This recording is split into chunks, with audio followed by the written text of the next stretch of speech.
السلام علیکم۔ آج ہم بیان کریں گے کلمہ کی اقسام۔ اسم، فعل اور حرف میں کیا فرق ہے؟ اسم وہ کلمہ ہے جو کسی شخص، کسی جگہ یا کسی چیز یا کیفیت کا نام ہو، مثلا شعیب، اکرم، اسلم وغیرہ وغیرہ۔ لاہور، کراچی، اسلام آباد، راولپنڈی، پشاور۔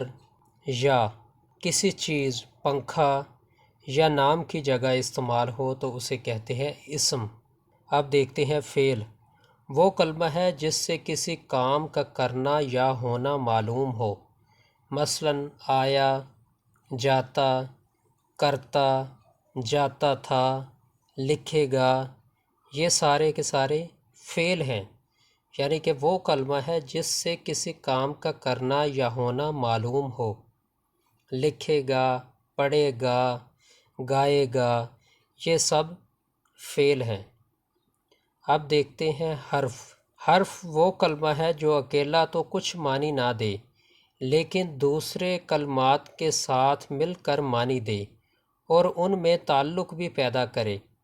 جیسے میں گھر سے سکول تک گیا، اس میں سے اور تک دو حرف ہیں۔ اگر ایسے جملہ ہوتا میں گھر سکول گیا تو یہ مکمل جملہ نہیں ہے، تو اس میں گھر سے حرف ہے، میں گھر سے سکول تک گیا تو یہ مکمل جملہ ہے۔ تو حرف وہ کلمہ ہے جو اکیلا تو کچھ معنی نہ دے لیکن دوسرے کلمات کے ساتھ مل کر معنی دے، تو اسے کہتے ہیں حرف۔ امید ہے آپ کو اسم، فعل اور حرف کی پہچان ہو چکی ہوگی۔ اس شعر کے ساتھ اپنی ویڈیو کا اختتام کرتے ہیں۔ نہیں کھیل اے داغ یاروں سے کہہ دو کہ آتی ہے اردو زباں آتے آتے۔